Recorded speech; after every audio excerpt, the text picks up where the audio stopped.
Hello student, एक बार फिर से आपका स्वागत है आपके अपने यूट्यूब चैनल स्मार्ट सी क्लासेस पर। हाँ, तो हमारी इंटरमीडिएट की इंग्लिश की क्लास चली थी और जिसमें चला था आपका इंग्लिश न्यू सेशन सन 2022। तो देखो, इसमें हम ग्रामर सिलेबस को डिस्कस कर रहे हैं। तो ग्रामर सिलेबस जो बहुत ही अच्छा सिलेबस है और इसको समझना बहुत ही जरूरी है। हेलो स्टूडेंट्स, तो लॉकडाउन एंड कोविड की वजह से क्या आप भी अपनी स्टडी को लेकर परेशान हो? तो बच्चा टेंशन लेने की ज़रूरत नहीं है। मैं आप सभी के लिए फ्री ऑफ कॉस्ट फिजिक्स का एक कोर्स लेकर आ रहा हूं नून अकेडमी पर, जो कि एकदम फ्री ऑफ कॉस्ट है। यूपी बोर्ड बच्चों के लिए है, हिंदी मीडियम में है। यहाँ पर आपको बहुत सारे बेनिफिट्स देखने को मिलेंगे बच्चा। लाइव इंटरेक्टिव क्लासेज हैं नून अकेडमी पर। फ्री एंड फन लर्निंग है। यहाँ पर अपने दोस्तों से आप कनेक्ट हो सकते हो और आपको इंस्टेंट डाउट क्लियरिंग भी मिलेगा। जैसे आपने कोई डाउट पूछा, उसका सॉल्यूशन भी आपको तुरंत ही मिलने वाला है। और ये सब कुछ बच्चों आपको फ्री ऑफ कॉस्ट मिलेगा। करना कुछ नहीं है, डिस्क्रिप्शन में मैंने आपको एक लिंक दे रखी है नून अकेडमी की। उस लिंक पर क्लिक करना है और डाउनलोड कर लेना है। डाउनलोड करने के बाद बच्चा रजिस्ट्रेशन करना तो सभी बच्चे जानते हैं, रजिस्ट्रेशन कर लेना। और यूपी बोर्ड में जाकर यहाँ पर आप देख सकते हो ऐसा इंटरफेस आएगा। वहाँ पर जाकर आप हमारा फिजिक्स वाला ग्रुप ज्वाइन कर सकते हो बच्चा, जो कि एकदम फ्री ऑफ कॉस्ट है। हमारी डेली बेसिस पर बच्चा 8 से 9 बजे तक क्लास होती है सुबह में। आप फ्री में हमारी लाइव क्लासेस का फायदा उठा सकते हो। नोट्स भी आपको फ्री ऑफ कॉस्ट दिए जा रहे हैं। तो आपको कुछ नहीं करना, डिस्क्रिप्शन में जो लिंक है उससे ज्वाइन करना है।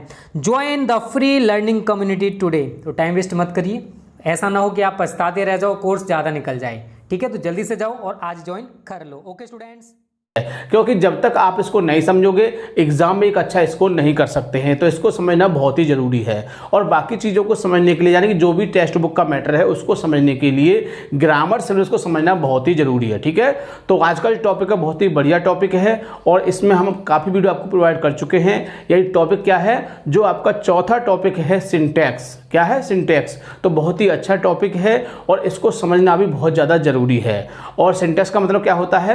वाक्यों को शुद्ध करना, यानी कि वाक्यों में कुछ गलतियां होती हैं और उन गलतियों को सही करना सिंटैक्स कहलाता है। इसको हम करेक्शन भी कह सकते हैं, क्योंकि जो भी कंपटीशन होते हैं तो इसको करेक्शन के नाम से प्रयोग किया जाता है, यूज़ किया जाता है। तो इसको हम करेक्शन भी कह सकते हैं। तो बहुत ही अच्छा टॉपिक है और इसको समझना बहुत ही ज़रूरी है। तो देखो, इसको समझने के लिए हमने इसके 11 टॉपिक बनाए हैं। कितने बनाए हैं? 11 टॉपिक। जैसे कि syntax of noun, syntax of possessive, syntax of pronoun, syntax of verb, syntax of adverb, syntax of tense, syntax of adverb, syntax of participle. इस तरह से आपके टोटल 11 टॉपिक हैं। यदि आपने इन 11 टॉपिक को अच्छी तरह से समझ लिया तो मैं गारंटी देता हूं कि जो आपका इंटरमीडिएट का एग्जाम है इसमें तो आप एक अच्छा स्कोर करोगे। इसके साथ साथ जो भी आपके कॉम्पिटिशन होते हैं उसमें भी एक अच्छा स्कोर कर सकते हैं। क्योंकि मैं आपको पहले बता चुका हूँ, एक बार फिर बता रहा हूँ कि ग्रामर के वोकैबुलरी और आपका ये सिंटैक्स बहुत ही अच्छे टॉपिक हैं। इनको आपको बहुत ही अच्छी तरह से याद रखना है। ये लाइफ में आपके बहुत ज़्यादा बेनिफिशियल होंगे। ठीक है, तो वीडियो को पूरा देखना है, बिल्कुल भी स्किप नहीं करना है। और आज हम इसकी एक्सरसाइज को डिस्कस करेंगे, क्योंकि हमने आपको बताया था कि जब आपके 2 टॉपिक कंप्लीट हो जाते हैं तो फिर इसकी हम एक्सरसाइज कराते हैं। क्यों? कि हमने आपको बताया था कि ये टॉपिक ऐसा है, जितने इसमें वाक्यों का आप यूज़ करोगे, जिससे ज़्यादा आप वाक्य का प्रयोग करोगे, वाक्यों को याद करोगे, वाक्यों को समझोगे, उतना ही ये टॉपिक आपका मजबूत होता जाएगा। ठीक है, इसीलिए हमने क्या सोचा कि जब आपके 2 टॉपिक कंप्लीट हो जाएंगे तो इसकी हम एक मिक्स एक्सरसाइज कराया करेंगे, ताकि आपकी समझ में अच्छी तरह से आ सके। ठीक है, तो जो विद्यार्थी चैनल पर नए हैं वो चैनल को सब्सक्राइब कर लें, बेल आइकन प्रेस कर लें, ताकि आगे आने वाली वीडियो का नोटिफिकेशन आपको आसानी से प्राप्त हो सके। ठीक है, तो ज़्यादा समय ना वेस्ट करते हुए चलते हैं अपने टॉपिक की ओर। क्लास 12th इंग्लिश, यानी कि 12th क्लास की इंग्लिश की क्लास चल रही थी और जिसमें चला था आपका इंग्लिश न्यू सेशन सन 2022। क्या चल रहा था? इंग्लिश न्यू सेशन सन 2022। और इसमें हम ग्रामर सिलेबस को डिस्कस कर रहे थे। किसको? Grammar syllabus. क्योंकि ग्रामर सिलेबस समझना बहुत ही जरूरी है। और इस समय जो टॉपिक चल रहा है वो चल रहा है आपका सिंटैक्स। बहुत ही अच्छा टॉपिक है, जिसको हिंदी में बोलते हैं हम वाक्यों को शुद्ध करना। क्या है? वाक्यों को शुद्ध करना, यानी वाक्यों में कुछ गलतियां होती हैं और उन गलतियों को सही करना ही क्या कहलाता है? सिंटैक्स कहलाता है। तो देखो, इसके हम आपके 2 टॉपिक कंप्लीट करा चुके हैं, सिंटैक्स ऑफ नाउन और सिंटैक्स ऑफ पजेसिव। कौन से हैं? सिंटैक्स ऑफ नाउन और सिंटैक्स ऑफ पजेसिव। तो दोनों टॉपिक कंप्लीट हो चुके हैं, इसलिए हम आज की वीडियो में इसकी एक्सरसाइज को डिस्कस करेंगे। तो एक्सरसाइज को बड़े ध्यान के साथ देखना है, जितने भी वाक्य हैं उनके साथ हम उनके रूल को भी रिवाइज करेंगे, जिससे कि रूल भी आपकी समझ में आ सके और सेंटेंस भी आपकी समझ में आ सके कि इसमें क्या गलती है। तो बहुत ही आसानी से इसको सीख जाओगे। बहुत ही बढ़िया एग्जाम्पल लिए हैं ताकि आपकी समझ में कुछ अच्छी तरह से आ सके। ठीक है, तो शुरू करते हैं। तो देखो नोट में कुछ लिखा हुआ है, एक बार उसको भी हम देख लेते हैं। नोट में क्या है, वाक्य में कुछ गलतियां दी होती हैं, यानी कि हमें इस बात का स्मरण होना चाहिए कि इसमें करना क्या है।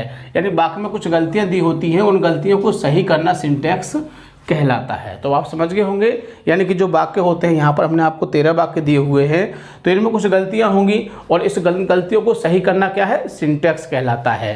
तो देखो जो टॉपिक क्या है, एक्सरसाइज नंबर है आपकी 1, कौन सी है, एक्सरसाइज नंबर पहले ही डिस्कस कर रहे हैं इसमें हम, क्योंकि आपके 2 टॉपिक कंप्लीट हो चुके हैं, सिंटैक्स ऑफ नाउन और सिंटैक्स ऑफ पजेसिव। तो इसमें जो वाक्य आपको देखने को मिलेंगे इन्हीं दोनों संबंध होंगे, तीसरा कोई इसमें वाक्य आपको नहीं मिलेगा। तो बढ़िया तरह से देखो, हमने बताया था जितने भी हमने यहाँ वाक्य लिखे हैं उसके लिए एक नया ही रूल आपको देखने को मिलेगा। बहुत ही बढ़िया तरह से आपको समझना है। तो देखते हैं 1 by 1। तो सबसे पहला वाक्य देख लेते हैं, I have a 5 rupees note. I have a 5 rupees note, यानी कि आपने देखा होगा कि 5 रुपये का एक नोट होता है ना, 5 रुपये का नोट, 10 का भी होता है, 20 का भी होता है, 100 का भी होता है, 50 का भी होता है, 500 का भी होता है और 2000 का भी होता है, इस समय चल रहा है। ठीक है, तो इस तरह से नोट होते हैं। तो नोट की जो संख्या होती है वो 1 होती है। कितनी होती है, 1 होती है संख्या। जब संख्या 1 होती है तो हम उसको 1 ही गिनेंगे, ना कि ज़्यादा। और इसमें क्या लिखा हुआ है, रुपीज़। क्या है, रुपीज़, यानी कि जो नोट होगा वो रुपीज़ नहीं हो सकता है, वो रुपी होगा। कितना होगा, रुपी। हाँ, ज़्यादा संख्या दे रखी है तो रुपीज़ हो सकते हैं। जैसे हम कहें कि हमारे पास 100 के 10 नोट हैं तो संख्या ज़्यादा हो जाएगी। जब हम दिखा रहे हैं, यहाँ पर क्या दिखा रहे हैं, 1 नोट है। कैसा है, 5 रुपये का 1 नोट है हमारे पास। जब 1 नोट है तो इसमें रुपीज़ नहीं आएगा, इसमें क्या आएगा, आपका रुपी आएगा। तो इसको सही करने के लिए क्या होगा, इसको हम रुपी कर देंगे। ठीक है, ये आपका सही हो जाएगा बहुत ही आसानी से, यानी कि इसमें से आपका एस हट जाएगा। तो आप समझ गए होंगे, मैंने बताया था ना कि जितने भी वाक्य हैं उनके साथ में रूल को डिस्कस करूंगा ताकि अच्छी तरह से आपकी समझ में वाक्य भी आ जाए और जो टॉपिक है वो भी अच्छी तरह समझ में आ सके। दूसरा वाक्य देख लेते हैं, माई हेयर्स हैव बिकम वाइट, यानी कि मेरे जो बाल हैं वो कैसे हो चुके हैं, वो वाइट हो चुके हैं। रियल में वाइट हो चुके हैं, कुछ हो गए कुछ रह गए। ठीक है, सबके होने हैं एक न एक दिन। तो क्या है, माई हेयर्स हैव बिकम वाइट, जो मेरे बाल हैं वो कैसे हो चुके हैं, वो सफ़ेद हो चुके हैं। अब देखो इसमें आपने एक वर्ड देख लिया हुआ, हेयर। क्या है, हेयर। अब हम इस सेंटेंस के बेस से देखें तो सही है, क्योंकि हेयर्स में ज़्यादा बाल होंगे और ज़्यादा के साथ हैव आता है। लेकिन इसमें आपको हमने रूल लिखाया था कि कुछ शब्द ऐसे होते हैं, चाहे तो एक वचन हो तब भी ऐसे ही रहते हैं, चाहे बहुवचन हो तब भी वैसे ही रहते हैं। तो वो शब्द कौन से थे, हेयर, सीप, फिश, डियर। तो ये वर्ड थे, वो हमेशा ऐसे ही रहते हैं। तो इसमें से क्या होगा, आपका एस हट जाएगा और ये आपका हो जाएगा आपका हेयर। तो बात समझ गए होंगे। ठीक, तीसरा है आपका, some cattles are in the field, यानी कुछ जानवर कहाँ हैं, मैदान में हैं। कैटल मीन्स क्या होता है, जो बहुत से जानवर होते हैं। अब इसमें लगा हुआ है कैटल्स। तो देखो इसका एक नियम लिखवाया था कि कुछ शब्द देखने में कैसे होते हैं, एक वचन होते हैं, लेकिन वास्तव में कैसे होते हैं, वो बहुवचन होते हैं। लेकिन यहाँ पर हमने बताया था वो देखने में एक वचन होते हैं और इसको बहुवचन बना दिया है। तो इसमें से क्या होगा, एस को हटा देंगे तो सम कैटल हो जाएगा। क्या हो जाएगा, कैटल, CATTLE। ठीक, इस तरह से ये भी आपका करेक्ट हो जाएगा। आगे चौथा वाक्य देखते हैं, the legs chair is broken, यानी कुर्सी की जो टांग है कैसी है, टूटी हुई है। तो देखो लेग्स काकी के आ रहा है, वैसे सही है, लेकिन हमने आपको बताया था कि निर्जीव के लिए हम ऑफ का प्रयोग करते हैं और सजीव के लिए हम कॉमा एस यानी कि एपोस्ट्रोफी एस का प्रयोग करते हैं। तो देखो ये लेग कैसी है कुर्सी की, लेग में कुर्सी की टांग जो है कैसी है, वो निर्जीव है। तो क्या होगा, यहाँ पर ऑफ हो जाएगा, तो ये हट जाएगा और यह क्या आ जाएगा, ऑफ। तो क्या हो जाएगा, द लेग ऑफ, तो ये हो जाएगा द लेग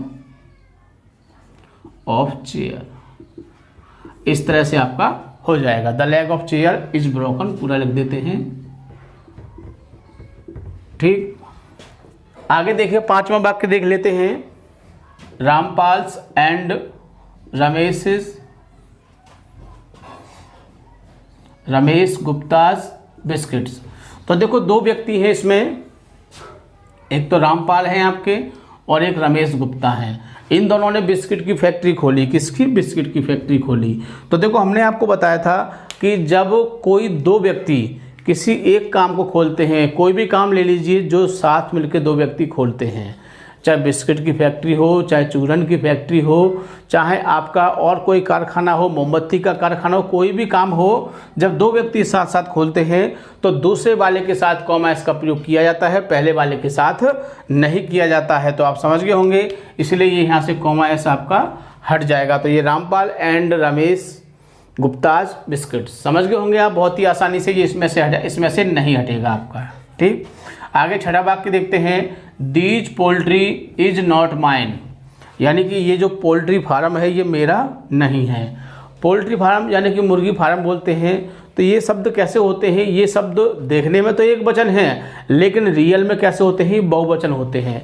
जब ये वर्ड हमारा बहुवचन है तो इसकी एचवी भी कैसी आनी चाहिए? बहुवचन की आनी चाहिए। तो क्या आएगा इसमें? आपका आर आएगा, यानी कि इसको काट के क्या हो जाएगा? आर हो जाएगा। ठीक है, बहुत ही आसानी समझ जाओगे, बिल्कुल भी दिक्कत नहीं होगी। और मैंने वही एग्जाम्पल लिए हैं जो एग्जाम्पल बहुत ज़्यादा इंपॉर्टेंट है। हो सकते हैं कि सन 2022 में इसमें से काफ़ी शब्द आपको देखने को मिल जाएं। ठीक, 7वां वाक्य देखते हैं। Mumps is a fatal disease, यानी मम्स जो है वो बहुत ही घातक बीमारी है। तो मैंने बताया था ये शब्द कैसे होते हैं।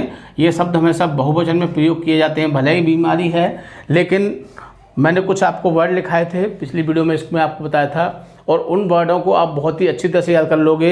यानी कि जो चीज़ बहुवचन में प्रयोग की जाती है हमेशा, कुछ चीज़ें ऐसी होती हैं जैसे कि एक तरफ से बहुवचन, एक तरफ से एक वचन होते हैं, लेकिन उनको भी बहुवचन ही मानते हैं। जैसे ट्राउज़र हो गया है ना, पैंट है, एक तरफ से कैसा है? एक वचन है, और एक तरफ से बहुवचन। ठीक है, तो इनको हम बहुवचन में ही यूज़ करते हैं। 8वां सेंटेंस देखते हैं। There are 2 sheeps in the field, यानी खेत में 2 शीप्स थी, भेड़ें थी। तो देखो मैंने आपको बताया था ये 4 वर्ड होते हैं, एक बार फिर बता देता हूं मैं आपको। Sheep, hair, tear, fish. ये शब्द ऐसे हैं, चाहे आंधी आए या तूफान आए, कुछ भी हो, कोई भी परेशानी, दिक्कत कुछ भी हो जाए, ये हमेशा कैसे रहते हैं? ऐसे ही रहते हैं। चाहे तो एक वचन हो, चाहे बहुवचन हो, चाहे कोई भी वचन आ जाए आपका, लेकिन इन पर कोई फर्क नहीं पड़ता है। सीप है तो सीप ही रहेगा, हेयर तो हेयर ही, डियर डियर, फिश का फिश रहेगा। और इसमें आपका वाक्य दिया हुआ है, तो क्या दिया हुआ है? सीप्स, यानी कि सीप्स ज़्यादा कर दी तो इसमें से एस आपका हट जाएगा और क्या हो जाएगा? ये सीप हो जाएगा। तो समझ गए होंगे आप। आगे 9वां सेंटेंस देख लेते हैं। I like poetries. तो देखो मैंने कुछ आपको वर्ड लिखाए थे कि ये वर्ड ऐसे के ऐसे रहते हैं, इनमें कोई बदलाव नहीं होता है, यानी ये वर्ड सिंगुलर ही रहते हैं, कभी भी इनका प्लूरल नहीं बनता है। जैसे कि फर्नीचर है, इंफॉर्मेशन है, पोइट्री है। तो इसमें क्या दिया है? इसमें पोइट्रीज दिया है, तो ये इसमें आपका चेंज हो जाएगा। और इसमें देखो कुछ चेंज कुछ अजीब सा है, ध्यान से देखेंगे। अब इसमें देखो RIES दिया हुआ है, तो हम इसमें R ले लेंगे, I को हम क्या कर देंगे? Y कर देंगे। ठीक, और इस ES को हटा देंगे। तो इसमें नियम होता है, इस नियम को फॉलो करना है। इस ES को हटाएंगे, इसको Y कर देंगे।